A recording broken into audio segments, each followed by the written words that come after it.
You're on the ride with the blobish, the Hillsong Express. Oh yeah. Hello and welcome to the Deep Sea Podcast, a punk take on a science podcast all about the deep sea. I am not Tom Lindley, and as always, I am the Professor. So Tom's not with us this month because at long last he's finally got back out to the deep blue. He's away doing a deep sea fishing expedition on the Bounty Trough, I believe, south of New Zealand. So he's not available, but he will be chiming in with some news from his travels. So as of now, this podcast is mine, all mine, nothing to do with Tom. But if anything goes wrong, it's still his fault. So that's the T's and C's out of the way. As always, we want to say a huge thank you to all our patrons that are continuing to support us and that help us make this show happen. And this month, we want to give a big shout out to Jacqueline, Tyler Medeiros, and Kevin Gilly for their generous support. Got a very special shout out today, and the shout out is to Violet, the volcanologist. Violet is 4 years old and is obsessed with volcanoes and hydrothermal vents. And our mum, Kelly, got in touch to show us some photographs of Violet's handmade vent octopus pinata for her party and her teaching her friends at daycare all about volcanoes with her volcano rock collection. So well done, Violet. Keep up that. Other interesting things, a friend of the show, Frida from Moku Art Studio, is organising their first virtual art exhibition called Under the Sea. And this will showcase ocean-themed art from international artists. We're going to be the judges alongside some other international scientists and artists. And the deadline to submit your work is March 31st. If you want to submit something, have a look in the show notes and there'll be a link to it there. So whilst taking over the podcast in Tom's absence while he's off at sea, I forgot to mention something in that I am also at sea. And right now I am about 60 nautical miles off the equator in an area which is about 4 days north of Samoa in a place called the Northern Canton Trough, which is actually a fracture zone. And here we're doing a 12-week survey of the life and habitat and geology of the fracture zone. And it's a 400-mile long crack in the deep Pacific abyssal plains that goes down to about 8,200 meters. And just the other day, I did a dive to 6,225 meters, which was amazing. We saw new snailfish and lots of crinoids and lots of other bits and pieces. We were the first people ever to get into this particular fracture zone, which is great. And in about 51 minutes, I will jump in the sub again, and this time dive to 6,700 meters. So hopefully that'll be good. But by the time this podcast comes out, I will be in the sub. So I will save that one for next month. So there we go. A podcast first. Both of us are at sea right now. So apologies for the audio. It's very exciting stuff. So without Tom here this month, I'm free to do whatever I want. And we need to think of a song of the month. I don't really have one, but at the same time, the ship that Tom's on right now is the Tangaroa, and Tom would object to me suggesting the same song we've used on a previous podcast, but it's the only song we know called Tangaroa. So the song of the month, this one, is Alien Weaponry, Tangaroa.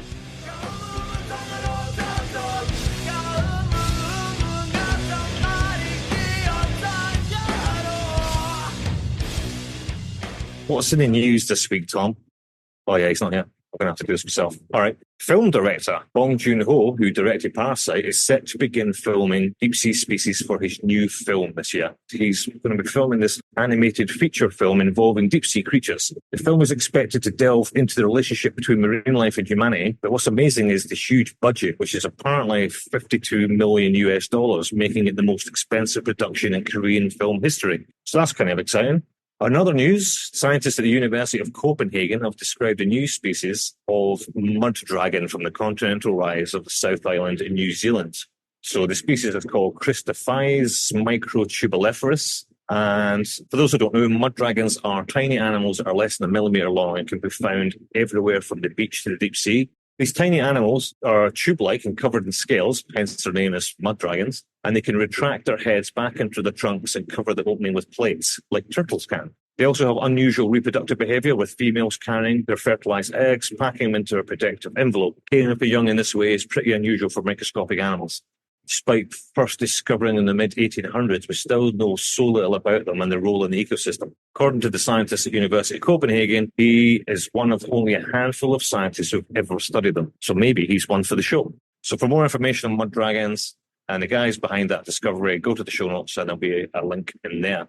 New fishery for lanternfish. A research centre based at Sintef Ocean in Norway is currently working to find out exactly how lanternfish can be exploited as a basis for a profitable and sustainable fisheries industry. As lanternfish live in huge quantities in the mesopelagic zone between about 200 and 1,000 metres, the major issue with harvesting fish at these depths is that they deteriorate very, very rapidly. And this is due to enzymes that break the bodies down, turning them very quickly into fish soup, as the head researcher stated in this particular article, which we'll link to in the show notes. Not sure I'm happy about that. I don't like the idea of looking for new and elaborate ways to exploit another entire group of animals, because it's never really worked out that well. But anyway, people are on it.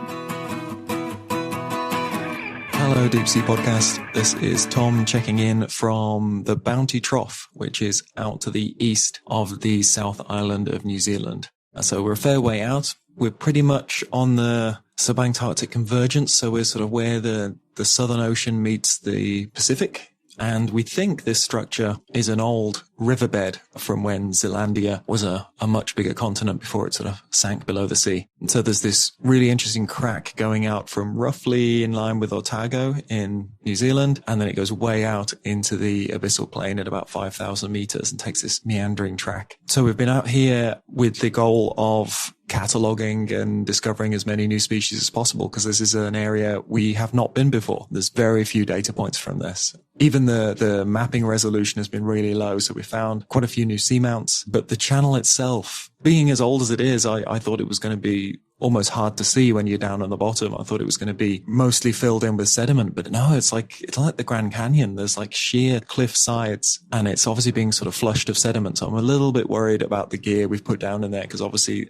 at least at times, there's really high current flow. And this has been first time out sort of since before the COVID times. And I'd forgotten how stressful it all was. Me and Alan like to tell stories, but like quite stressful moments then become stories once they have an end. And when you know how they end, they're more compartmentalized. So I'd forgotten how unknown and stressful it was prepping in the early days. So I decided to build a couple of fish traps for this expedition, and I, said, oh, that's something I could do. I'll contribute that. And just being in a new country, figuring out suppliers, getting things delivered on time, things turn up and then they don't fit together in the way that you expect them to. Like there was these L-shaped brackets that, I didn't even give it a second thought. It was like, oh, well, these would be perfect for joining these parts together. But then the screws that I'd got that came with them, the heads were too big, so they wouldn't fit in these brackets. So then I had to sort of quickly think about that. It's been the weeks leading up to this. It's been a lot of really late nights and working on weekends to try and get these things ready. And to be honest, they were still not very ready when they got here. I still had to stitch the nets. As Alan and me have found in the past, it doesn't matter how much flotation or ballast you put on a trap. It's the drag that slows it down. So there's sort of a terminal velocity. It can't go any faster. You can't put any more weight or lift on it.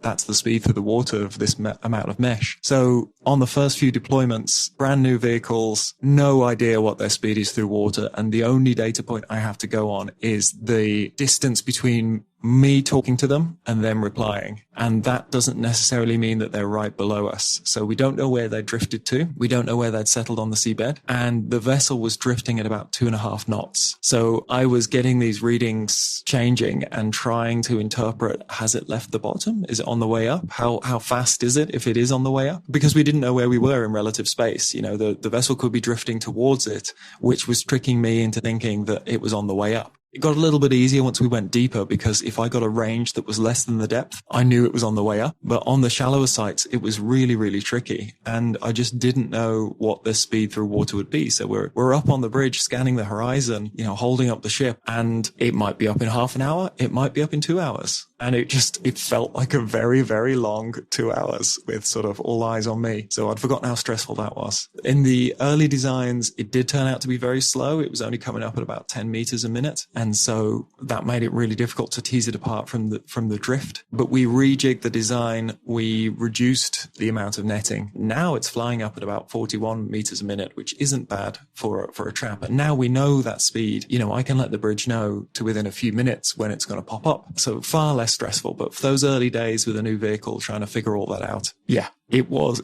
stressful. I was not sleeping well for the first week of this trip. and it looks like there are 2 new species. So that's exactly what we're out here to do, and that's quite exciting. So 2 new species maybe of eel pouts of Pachycara, which in the previous work that me and Alan did sort of out here, we'd earmarked the eel pouts as a place where we know we'd seen things on the video that we didn't get in the traps. We know there was more species there, so it's nice to finish that up. I mentioned that the traps weren't very ready when they arrived. That was mainly the net stitching part, which is hugely time consuming. So I wanted to give a massive shout out to those that have helped me get those together. And friend of the show, Kat Bolstad of the Squid Squad, has been staying up well past her shifts to help stitch these, and also Daniel Moore from Ocean Census, who are our collaborators on this trip. They've spent a lot of time out on deck with me, and even when I'm working, they've cracked on with it, just getting the stitching ready. But the real hero is the gold crochet hook, which has been dubbed the savior of modern science. So Kat happened to have with her a crochet hook, which was instrumental in stitching these traps, especially once you start to enclose all the sides, so you can't get in as much, you can't sort of reach inside. So yeah, crochet hook, pack it in your science bag. And we embraced the net stitching culture. So we also had sea shanties playing, and we were all sat around on upturned buckets stitching this net, and it felt very maritime, felt very appropriate. So massive thank you to those that have helped me get these things ready in time. Sorry I couldn't be personally on this one, but it's all been a bit hectic, and I'm not sure when our times would overlap, but I'm sure you're in safe hands with Alan.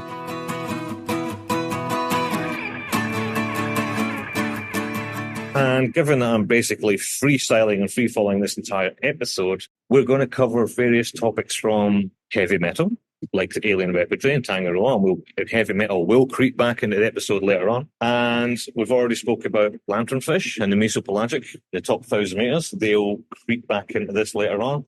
And I think I've not had a rant in a while. I haven't had a proper rant in a while. I've only had little micro rants, I would say. If you go back to some of the early episodes, I do have beautiful big mega rants. So I've prepared another rant, and that rant is about when does the sea become deep sea and why we should change that. Let's talk about when does the sea become deep sea, or rather when should the sea become deep sea. So over 30 years ago, eminent deep sea biologists John Gage and Paul Tyler published a classic textbook, Deep Sea Biology, A Natural History of Organisms at the Deep Sea Floor. Early in that book, they asked a solid opener, what is the deep sea? And they explained that ask virtually any deep sea biologist and you'll get a slightly different answer. In most deep sea literature, the deep sea is considered to be the oceans deeper than 200 meters. Often this is given with a caveat of it also being beyond the edge of the continental shelf that bounds the periphery of the ocean basins. It is also said that the upper limit can be based on the depth of the mixed surface layer, temperature, light penetration, or the depth below in which plant life is largely absent, which the latter two suggesting the limit to photosynthesis. A biological transition from shallow water fauna to the shelf to the deep sea fauna has also been defined for some time, or the combined descriptor of penetration of sunlight, a covariant of depth, and by the associated fauna. But the general consensus is that the deep sea is the ocean beyond the shelf break at depths deeper than 200 meters, underlying the photic zone. So establishing a solid definition requires a consensus for coherent communication, and that language use is a matter of social consensus, and that we delegate stronger authority to the use of certain terms to relevant authorities. This is why us as scientists need to clarify what we actually think the deep sea is. The issue with the term deep sea is that the word deep is very subjective, and it can mean different things in different contexts. For example, the deep end of a swimming pool can be 3 meters. Deep sea sports fishing is generally fishing greater than 30 meters. Deep sea fishing industry, generally in the top 1,000 meters. Deep sea mining is 4,000 to 6,000 meters. Challenger Deep is 11 kilometers underwater, and it gets really muddy when you start looking at deep space. Deep, by definition, simply means extending far down from the top of a surface, and far simply means a great distance, and great means unusual or comparatively large in size. The term is used entirely in context of the activity in which it's being used. While acknowledging times where something was once thought too deep, in hindsight it's no longer sufficiently challenging to feel unreachable. So historically, the definition of deep sea has been argued based on what was known at the time to be considered deep. In the book Fathoming the Oceans, there's a story there that regales correspondence from 1869 where J. Gwynne Jeffreys wrote to the journal Nature claiming that 10 fathoms, which is 18 metres, was too shallow for the term deep sea, which had apparently been the definition since the 1840s. He claimed that 50 fathoms, which is 91 metres, was a better delimiter for the deep sea based on the depths that were readily being sampled at the time. 8 years later, he had further refined it to abyssal for anything from 1,000 fathoms, which is 183 to 1,829 meters. This is arguably the first mention of what is now the bathyal zone, and therefore the defining the upper limits of the deep sea, approximately 200 to 2,000 meters, albeit rounded following a conversion from fathoms, refers to the neritic zone, its depths less than 200 fathoms, and bathyal, its depth between 200 fathoms and 2,000 fathoms. The famous Edward Forbes described his regions of depth. The first was a littoral zone for the space between the tide marks. The second was a circumlittoral or laminarian zone, coined after the tangles of seaweeds. And the third was the median coralline zone, a depth that occupied between 10 and 50 fathoms, where seaweeds were mostly absent. And the fourth region was the inframedian, a region of deep-sea stony corals. And the fourth was the abyssal region, which can be scarcely said to be developed within the British area. Therefore, Forbes' depth definitions were simply based on local biodiversity surveys around Europe. So regardless of how the exact depth was established, it appears clear that it was based upon a less or greater than 100-year-old European or North Atlantic-centric idea of waters that extend beyond the continental shelf in those areas. Defining rules for the natural world as simply as what is deep and what is not deep will always run into exceptions and variability that may lead to questioning the value of the rule at all. For example, 200 metres as a limit to plant growth is quickly challenged since seaweeds have been found as deep as 265 metres, albeit most are less than 200. Solar light penetrates much deeper into the ocean than 200 metres, by another 800 in some places.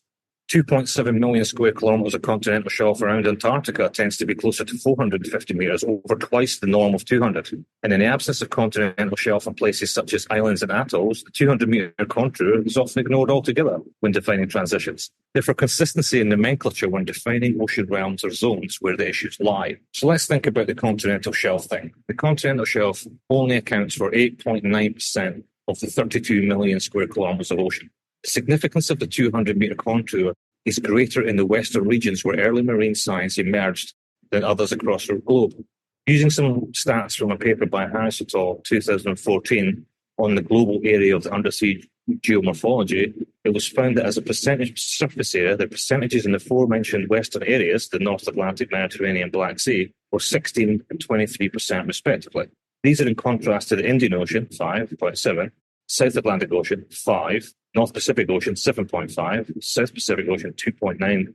And there are, however, large percentages in the polar regions with 51%, 13%. So basically, there's far more continental shelf around the North Atlantic, Mediterranean, Black Sea than there are in other oceans. The Arctic arguably played an important role in the early Western exploration by bounding the North Atlantic Ocean between North America and Europe. The combined continental shelf area of the Arctic, North Atlantic, Mediterranean, Black Sea is 14 million square kilometres. Therefore, 45.7% global shelf area is situated in these areas that account for just 16.8% of the oceans, but happen to be regions that have a strong legacy in marine science at the time of defining basic terms of oceanography. Gunther and Deckard, 1956, described the deep sea as driven by geomorphology, where, down to 200 metres, the bottom has a relatively gentle gradient, and that below 200 metres, the bottom generally falls more steeply. But what they are describing here is the North Atlantic, and not necessarily a global scenario that is easily recognised around the Pacific Rim or global south. In the inhabited global south, South Atlantic, South Pacific, and Indian Oceans, which is 55% of the ocean combined, the continental shelf accounts for just 4% of that combined area, or 26% of the global shelf area. Alternatively, the combined shelf area of the North and South Pacific represents just 5.1% of the area. Furthermore, the continental shelf around Antarctica is much deeper than other continental shelves, with an average of 450 metres, which can extend over 1,000 metres, and is also unique in that some of the shelf area features glacially excavated, over-deepened inner basin that can be over 1,500 metres deep. On average, the Antarctic shelf is almost twice as deep as other continental shelves elsewhere. So the 200-metre shallow to deep boundary is likely an artifact from the days of early scientific exploration originating from around the North Atlantic, and does not offer any practical bathymetric or geomorphological boundaries in most of the rest of the world. Although there are large areas of shelves in other areas, for example, Australia or Argentina and so on. So perhaps light would be a major consideration. Solar light is often posited as a driver of marine diversity and biomass due to photosynthesis-derived phytoplankton increasing available energy in the upper ocean that indirectly supports a complex food web that supports the deeper waters below. At 100 metres below the surface of a clear ocean, the quantal spectrum of daylight narrows significantly and becomes much dimmer declining by about 2.6 log units, but can vary considerably in different clarities of ocean water. Below 100 metres, coinciding with a decrease in plankton and suspended organic matter, light intensity declines by about 1.5 orders of magnitude for every 100 metre water depth. By 600 to 700 metres, it reaches starlight levels during day. Beyond 1,000 metres, daylight no longer penetrates sufficiently to be significant to deep-sea animals. The seawater has a higher refractive index than air, which results in the entire 180-degree dome of the sky being compressed underwater to a 97-degree cone known as Snell's window, which is always brighter than surrounding spacelight. Although it is dominated by the position of the sun and the surface layers, its dominance declines with depth, disappearing altogether below the so-called asymptotic depth at approximately 400 metres in the clearest ocean water, albeit shallower and more turbid water. Therefore, solar light seems to be quite significant at twice the depth of what we're calling the deep sea. So let's think about where shallow species go deep. Many large marine taxa that are often synonymous with the surface layers are known to make excursions to the deep sea beyond 200 metres. For example, deepest Arctic whale is 1,592, deepest sperm whale is over 1,000 metres, deepest beaked whale is nearly 3,000 metres, dolphins are known to go to 300 metres, great white sharks 1,000, and so on and so on. Even reptiles and birds are known to cross the 200-metre contour. And I was quite surprised to learn that sea snakes go to 250 metres. These are examples of species most often considered surface-dwelling species that happen to make brief deep dives or excursions greater than 200 metres. Other uses of deep sea by shallow species in inverted commas, such as the most dominant member of the zooplankton, the copepods, is diapods, which is a kind of dormancy that is temporarily initiated in direct response to unfavourable environmental conditions to thrive in high latitude environments. To access areas where temperatures are generally colder and predators are less abundant or absent, diapause is initiated by a vertical migration to depths of several hundred to several thousand metres. There was a study that reviewed 6 Pacific species, 4 Atlantic species and 1 Southern Ocean species, and reported that all but one had a diapause range of more than 200 metres. Therefore, the important and abundant surface-dwelling groups such as marine zooplankton are using the deep sea for a significant phase of their life history. And so in addition to shallow water species that dive deep or temporarily diapause at depth, there are also species commonly associated with being shallow that have depth ranges that extend beyond the 200-metre contour. Of the top 10 most commercially landed wild fish species identified by the FAO, only 2 of them are known exclusively from less than 200 metres. The rest transcend this magical 200-metre deep-sea boundary. For example, the Alaska pollock, the skipjack tuna, Atlantic herring, chub mackerel, the yellowfin tuna, the Chinese anchovy, the large-haired hairtail, and the Atlantic cod. These are all regularly found beyond the 200-metre limit. So what about when deep-sea species go shallow? The deep pelagic zone greater than 200 metres contains almost 95% of the ocean's volume. Diel-vertical migration is ubiquitous across the mesopelagic taxa. Mesopelagic fishes are among the most abundant marine organisms on Earth and are small and usually found at depths between 100 and 1,000 metres. Most mesopelagic species make extensive upward migration into the epipelagic zone during the night and thereafter migrate down several hundred metres to their daytime depths. But tophet larvae remain in the epipelagic zone, which is less than 200 metres, and then move relatively to deeper depths to adapt to their later adult life in the mesopelagic zone, after which most species start diel-vertical migration. Our friend of the podcast, Tracy Sutton, once stated that with a distribution range of 200 to 1,000 metres during daylight, the mesopelagic fish's nocturnal migration would be considered an upward flux into the epipelagic. This suggests that the deep mesopelagic is a fundamental element of the ecology of large epipelagic fishes, and the epipelagic is therefore integral to the ecology of nearly all mesopelagic fishes. This means that the mesopelagic fishes, amongst the most abundant marine organism on the planet, are neither shallow nor deep-sea fishes, but rather utilised at the top 1,000 metres. So what about depth ranges of common marine taxa? In addition to shallow water species going deep and deep species going shallow, and many marine taxa that are quite familiar in our daily lives extend far deeper than is generally appreciated.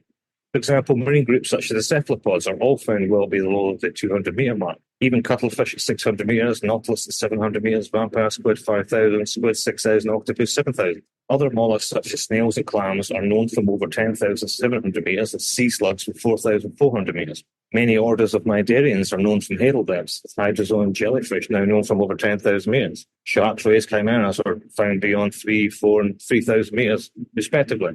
Jawless fishes such as the hagfish can be found at 3,000 metres. Of course, bony fish can be found over 8,000 metres. Many kinodorms are represented at hadal depths, with sea stars to nearly 10, brill stars to 8.5, urchins to 7.5, sea lilies to nearly 10, and so on and so on. At the taxonomic class level, there are very few examples of those who do not use the deep sea at all. Someone else who uses the deep sea is us. So what about the industrialization of the deep sea? Another aspect to the subjectiveness of the term deep is how out of reach and difficult to access is it really? Here we can think about how much access we have to depths greater than 200 meters by using various industrial activities. For example, deep sea fisheries. Deep sea fishing was once a very challenging and dangerous activity, but not so much in modern times. There are 72 species or species groups being caught primarily with bottom trawls, mostly at depths greater than 400 meters. There was a paper found that the most fished and vulnerable deep-sea fishery species were the Greenland halibut, which go down 1,000 meters, orange ruffy, also 1,800 meters, round-nosed grenadier, 1,200 meters, slender armorhead, 600 meters, Patagonian toothfish, 1,500 meters, blue line, 500 meters,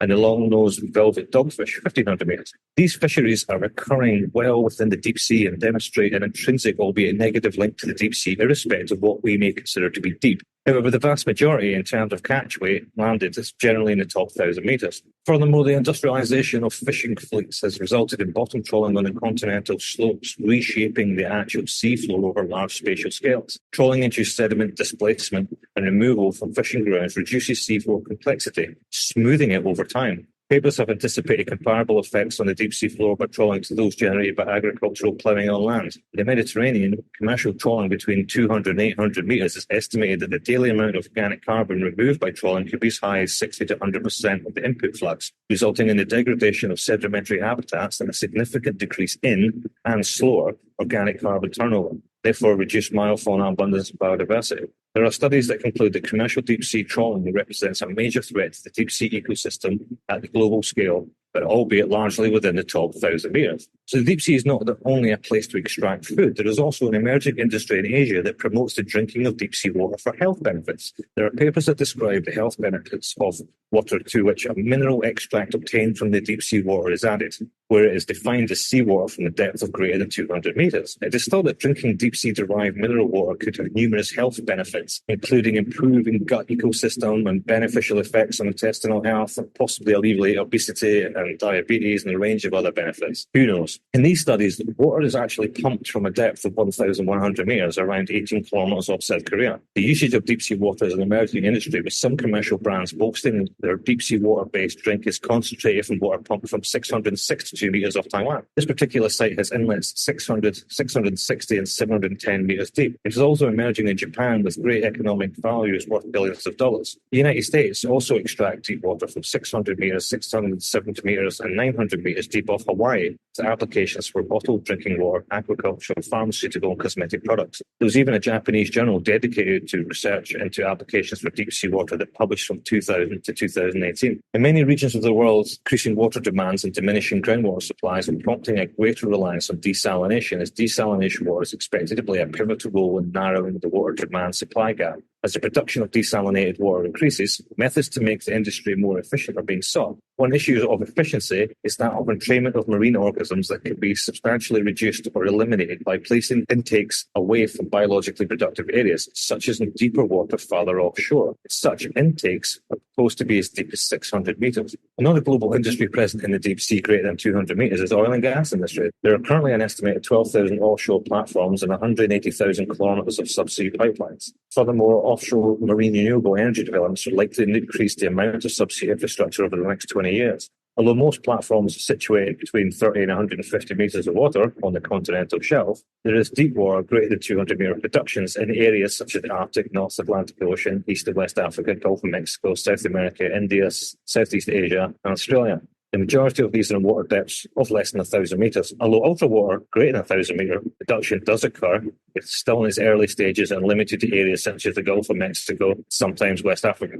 Most deep-water fixed platforms in the Gulf of Mexico are located across the edge of the continental slope at depths up to about 400 meters. Here, approximately half of the fixed platforms are in 120 to 150 meter depths, with the remaining in approximately 150 to 300 meter depth. Only 6 fixed platforms reside in depths greater than 300 meters, and some floating platforms are located throughout the region in depths of 500 to 3,000 meters. So in modern times, we're readily fishing the top 1,000 meters. We're reshaping it with bottom trawls. We're drinking water from it. We're extracting hydrocarbons from it. Our most recognizable surface fauna, including air breathers, are utilizing waters greater than 200 meters. The largest marine biomass is largely confined to the top 1,000 meters to migrate, while plankton use the top 1,000 meters as overwintering refugium.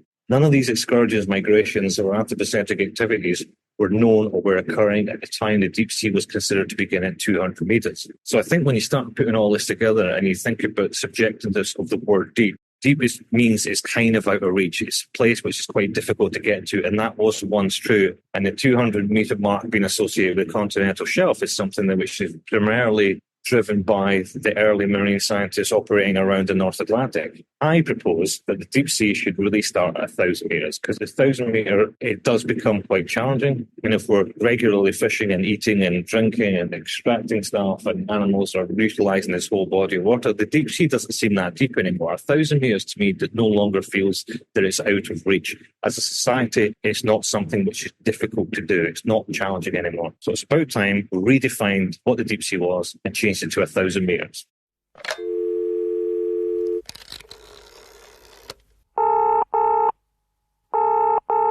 So joining us today is the social media and squid legend, Jeff Day. So Jeff, welcome to the Deep Sea Podcast. Thank you for having me, Alan. So tell us a bit about yourself, because we actually don't know very much about you. You're someone we've come across basically by using Twitter.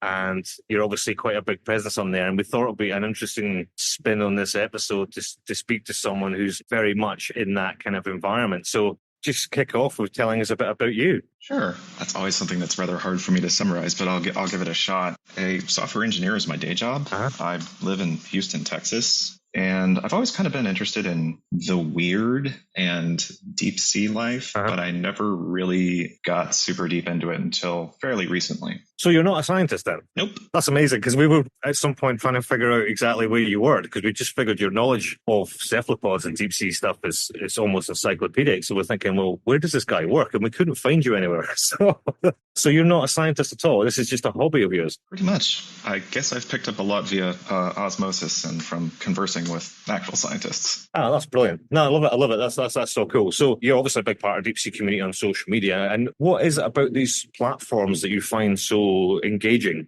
There are a number of things. Partially, it's the kind of immediacy of it. A lot of us are just watching the dives as they happen. And for example, I'll be watching Nautilus and I'll see a Tenengia and I'll tweet a bunch of expletives and then a clip of the squid itself right as it's happening. And also it's like a very easy venue for me to consume lots of information and find out a lot of different things from people who are highly specialized amongst a particular topic. And my brain kind of builds this map of topics to specialists. So it's always kind of fun for me to come across something and then figure out who the best person to ask about it is. Yeah, because it feels like social media is now actually genuinely quite a useful tool for science in terms of sourcing rare observations or content or getting IDs from experts. And in the good old days, that wasn't possible. So it feels that social media is actually genuinely part of the scientific process now. We've certainly used it recently as well. Yeah, I think there were actually a couple of papers that were published specifically from collaborations that occurred on Twitter. One of them I can think of off the top of my head is Derek Hennon, who studies centipedes and millipedes. Did a paper with a mycologist, or maybe it was a parasitologist, because they were looking at one of his photos and they noticed this extremely tiny parasite or fungus that hadn't been documented before,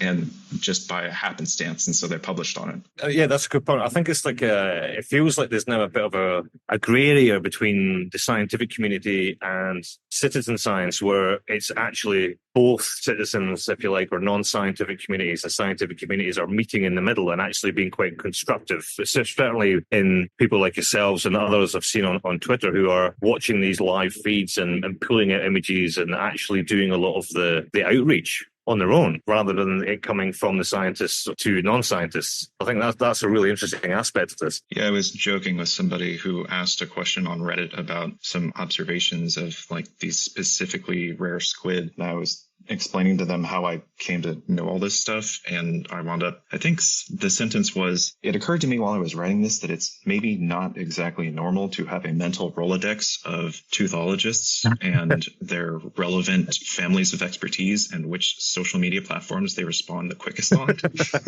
So you're documenting all this as well, right? I read somewhere that I think you said you were compiling every known observation of the Magnapinidae, the big fins. Is that right? Oh, yeah. That how that came to happen is an interesting story in and of itself, because I know that you've spoken to the Magna Pinna archive, and he and I randomly kind of connected because I was just posting random clips of Magna Pinna that I was digging up when I first started getting into this, and he starts messaging me asking where I'm getting these and if I've seen a particular one, and eventually like he starts the Magna Pinna archive channel, and I kind of give him the heads up whenever I ever come across a new one, which did just happen in the oddest way possible. I found a Magna Pinna observation in the Jamstack archives I hadn't noticed before. That's cool, because remember we did a podcast episode with Mike Vecchione, and he was talking about the value of rare observations and things like you would never dream of even applying for money to put together an expedition to go look for the big fin, right? That's not how you're going to get these observations. These observations will be happening by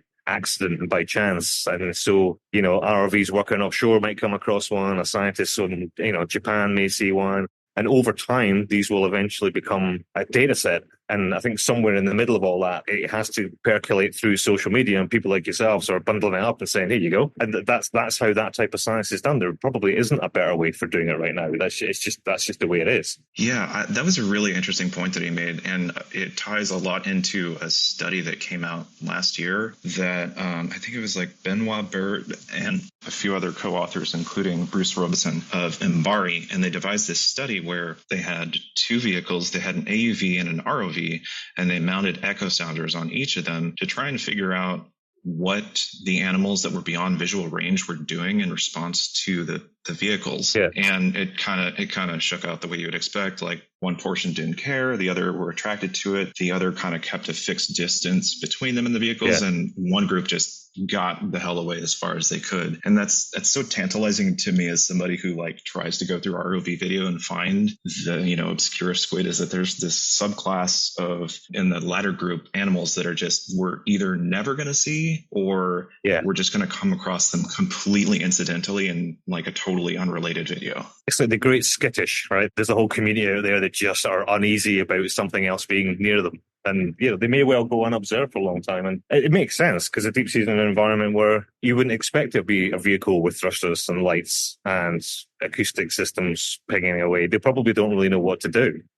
It's interesting to me that some animals are attracted to it that you would think would have the instinct to run. Like the Dana octopus squid, for example, gets preyed on by all sorts of marine mammals. But whenever you shine an ROV light on it, they just say, hey, what's up? And then start attacking the ROV. Or at least that happened once to Noah. Yeah, we see a lot of strange behaviors in the deep sea fish. So when you get normal rat tails, they quite often will come and explore something you put on the seafloor. They like to sniff around and just, something new's arrived. What is this? And then recently we had an incident with I was in the submersible and we came across a giant cusk eel, and it just honestly did not know what to do with itself. It's like it hadn't prepared anything over millions of years. It did not know what to do when this big object came towards it. It was kind of like, well, should I turn around? Should I go up? Should I just maybe tilt my head a little bit? And it was almost kind of embarrassing. Like, I'm really sorry, mate. We're not supposed to be here. If you just get out of the way, we'll go about our business. It was the most peculiar thing. Yeah, there's definitely that subclass of animals that just kind of get confused or disoriented and then start swimming into things. For a while I was compiling some clips of just rat tails just coming across an ROV and then just immediately swimming straight into the seafloor.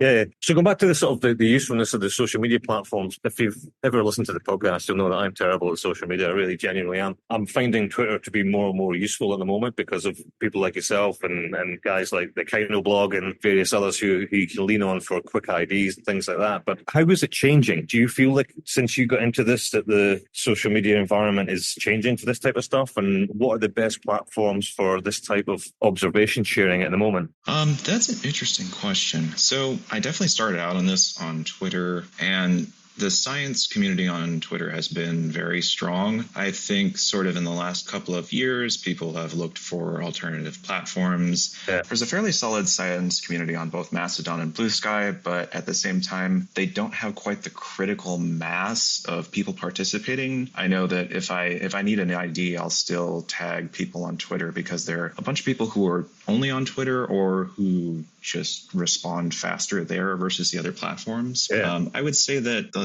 landscape has kind of changed in that, Twitter isn't the end all be all in terms of communicating with people on a very fast basis, but there's not really a solid alternative that's emerged as the next thing after that. Yeah.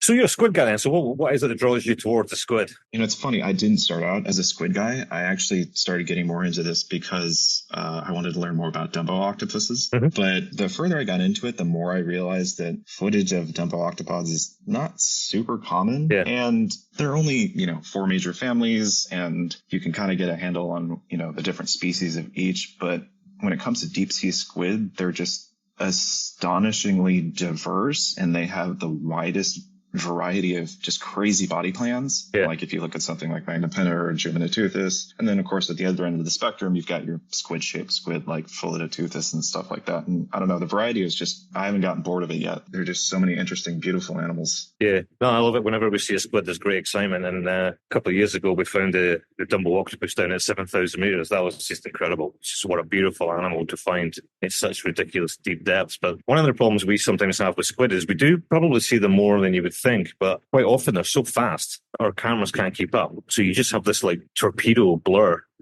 The deeper we go, not the worse the cameras are, but they're certainly not the super high-end 4K, 8K stuff you see in some of the shallower stuff. So we're kind of at the mercy of what you can buy to go to those depths. And squid, I reckon, know that. So they just speed up. So we know we can never get a good shot of them. They're always eluding us. It's just that group of animals. So of all the squid down, what one do you think is the most underrated and deserves more recognition? Everyone's got that special one that you think, no. We need to get some PR behind this particular species. I feel like a weird deep sea squid that doesn't get enough love would be the Juvenateuthis, because we've seen it twice. Once by Schmidt Ocean Institute in 2000, and NOAA came across it once in 2003, and they literally took footage out of the porthole of a submersible. And it's got this weird body plan. I think it's this sister group to Magnapenta, so it's got a similar weirdly exaggerated, like very skinny body, but very long tentacles, not as long as Magnapenta. Yeah. But it also has like the chirotoothed elaborate secondary tail, and it's just such a weird squid, and we've seen it so few times. Yeah, I would love to see more of those. They're so interesting. Yeah, and so the other interesting thing we noticed about your Twitter feed is you're an avid fan of metal. We have to talk about this. God. So tell us a bit about your love of heavy metal music. And is that, or should that be, the soundtrack to the deep sea? That's a very interesting point, because there are a few metal bands that have deep sea themes. Out of Germany, there's Ocean, and there's also like black and doom metal called Ahab that I think they released an album last year, and it had a bunch of weird deep sea coral and stuff in the album art, which I thought was pretty cool. Yeah, I could say, overall, there are certainly aspects of it that are kind of applicable to the deep and spooky and mysterious aspect of the deep sea. I've had really odd, highly specific music taste for most of my life, and at some point I got bitten by the metal bug. Yeah, metal's a big part of our operation, so we like nothing better than deploying landers at 5 o'clock in the morning with the Bluetooth speaker on. And weirdly, we've gone more classic metal here, so when we're deploying deep sea landers, our soundtrack of choice is often things like Pantera, Cowboys from Hell, stuff like that. That's pretty fitting. I could see that working. Yeah, it's got you got to get something with that groove. That specific like Pantera style groove. That's what you need to get a lander over the side of the wall at 4 o'clock in the morning in the middle of nowhere. Perfect. I could totally see that. That goes well with boat operations in my head. Yeah. Funnily enough, I've come across and connected with scientists specifically over that. I think at one point I found a fungus themed metal band. It was called Bloodspore or something like that. And so I put out a tweet asking if there were any mycologists that listened to heavy metal. And lo and behold, a lot of them do, it turns out.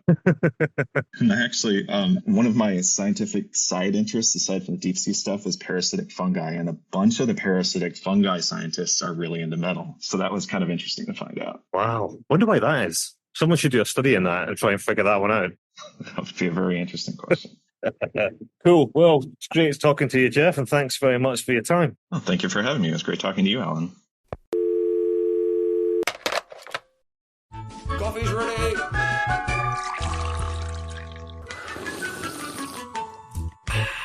Right, yes. So here we are, bouncing around on the Tangaroa. And our little fish lab. Fish lab, yeah, kind of cool, really. I mean, you don't have to go very far to find anything. No, and it usually lands on you if you need it anyway. Yes. If you're wondering where it is, just look down. It'll be at your feet somewhere. Sloshing around in here. We're currently being pounded by 4 to 7 metre southerly punch-up for the last 48 hours. So it's given us a little bit of free time, but we're all feeling a bit ropey. Yeah. It's supposed to be coffee with Andrew, but we're on opposite swings. You need a cup. I know. I need a coffee just as you need to go to bed. But we wanted to talk about a deep sea legend, which is the famous Mr. Blobby. So we've seen that image ascribed to all sorts, and the original reference seems totally lost. Yeah. But you know, because your hand is in that shot. Well, I was on that swing when it came up and landed on the deck, and the two photographers were Robin McPhee, who was working at Te Papa at the time, and Karen Parkinson, who was working at, or still is, working at the Australian Museum. And there were actually 3 specimens, and this sad, deflated, gelatinous-looking thing with a sort of Eeyorian face. And I said, Robin and Karen, you guys have got to photograph this face on. And Karen did, but she's never received the credit. Every man and his dog has received the credit for that photo. I've seen it ascribed to Greenpeace. Yep. I've seen it ascribed to after the tsunami. There was lots of people saying that it had washed up with the tsunami. All our photographs that were put up on the website were all pillaged. And, oh, look at these freaky fish that washed up after the Boxing Day tsunami. And I was getting told this at meetings where I was giving talks. And I was going, no, it's not. You see that hand holding the fang tooth. The wedding ring is on the right hand. That's my hand. I wear my wedding ring on my right hand.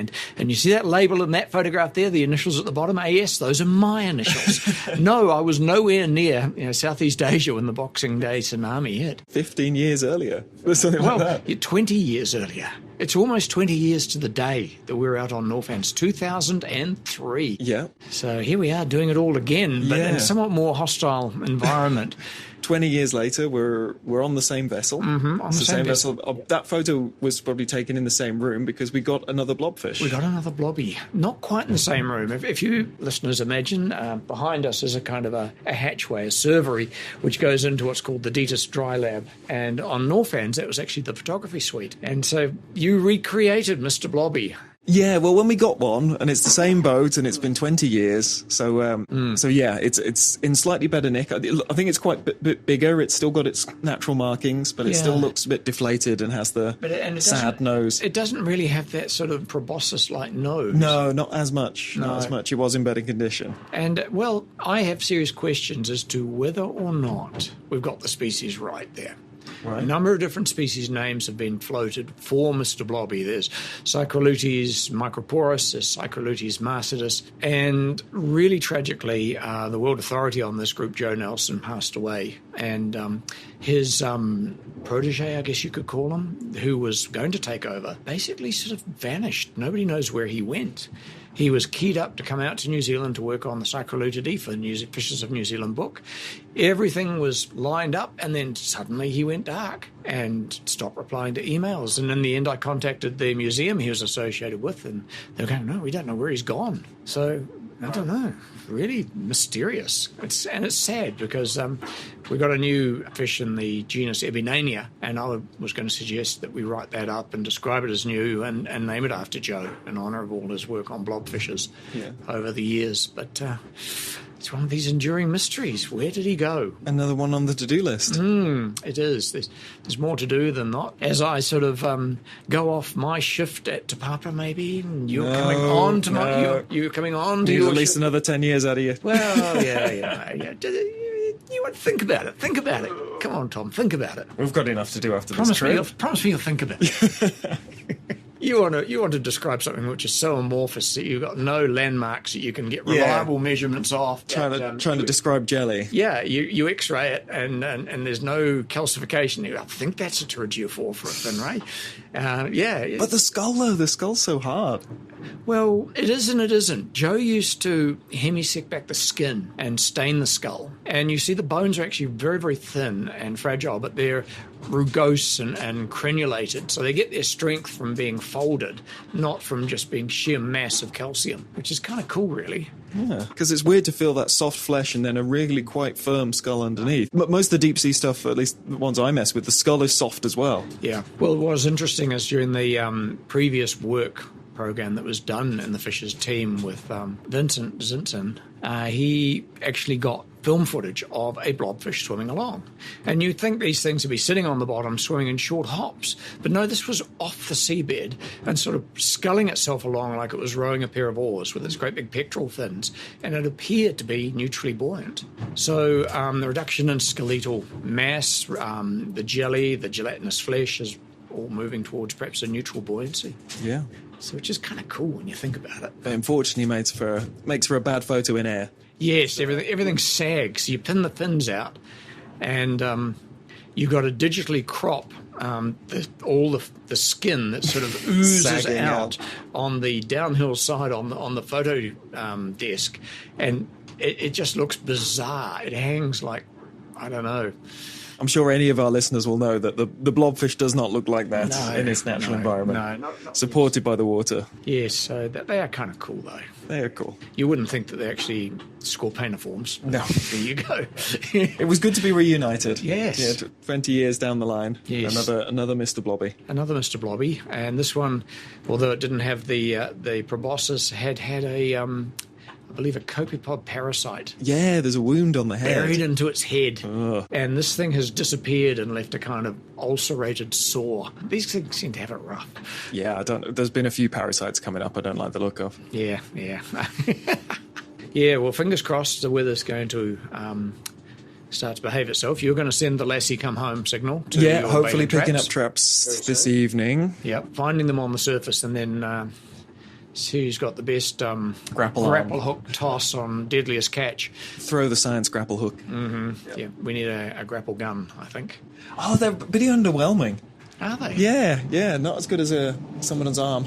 Yeah, oh, that's a bit of a shame. Yeah. I would have thought, why work harder, work smarter? The Americans like them, and I was all geared up for like proper grapple launcher, but no, it's a bit of a thrum. Yeah, we could make one. Yeah, let's make some pyrotechnics. What could possibly go wrong? Yeah. Keep us busy during the downtime. Yeah, well, I mean, all you need is a tube and explosives. Well, we could use gas. If we could, there's I'm looking at a barbecue underneath a wrap over there. I'm sure there's a gas bottle associated with that. Yeah, that'd be a propane tank, sure. I mean, really, what could go wrong? I mean, yeah. All right, we've got our afternoon project then. Yeah, I know, and we could knock up a health and safety briefing and bring it up at the toolbox this afternoon. We'll fill out all the proper forms. We'll make sure the forms are filled out. Okay, let's do this thing. All right, that's it. Okay. That's our afternoon sorted. Right, cheers. Cheers.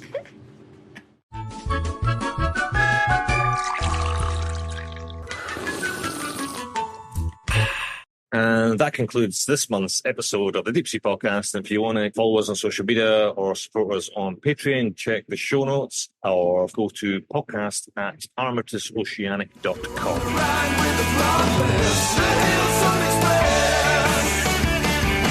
Oh yeah.